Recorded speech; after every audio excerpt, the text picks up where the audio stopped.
আজকে আমার জামাই কই মাছ এনে আমার হাতে দিয়ে বলল, তোমার সেই বিখ্যাত কালো কড়াইয়ের মধ্যে একদম ভাজা ভাজা করে আজকের কই মাছ ভুনা করবে। আমিও তার কথা মতে আমার সেই বিখ্যাত কালো কড়াইয়ের মধ্যে কই মাছ ভুনা করলাম। এখন খেতেও দিয়েছি তাকে, সেই খাচ্ছে আর বলছে ভীষণ সুন্দর হয়েছে দেখতে, আবার খেয়ে দেখি কেমন হয়েছে। এখানে সে একটা কাঁচা মরিচ কষলিয়ে নিল আর এই তো মুখে দিয়ে দিল ভাত। এখন এই যে মাছটাও নিচ্ছে, আপনাদেরকে দেখাচ্ছে কই মাছ। দেখেন, আপনারা কখনো কই মাছ দেখেছেন? আমার জামাই আপনাদেরকে কই মাছ দেখাচ্ছে। কই মাছ খেয়ে বলল ভীষণ মজার হয়েছে।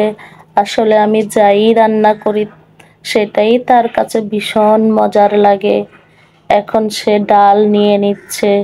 এটাও আমি আমার শাশুড়ির 1000 বছরের পুরনো রান্নার রেসিপির বই থেকে পেয়েছি, ডালের রেসিপি। আস্ত কাঁচা মরিচটা সে কষলিয়ে কষলিয়ে এখন ভাতের সাথে মাখিয়ে নিচ্ছে। তারপর এই যে মুখে দিয়ে দিল। সে জাল খেতে ভীষণ পছন্দ করে। এখন বলল ভীষণ মজার হয়েছে। আমি কাঁচা মরিচ রান্না করলেও তার কাছে ভীষণ মজার লাগে।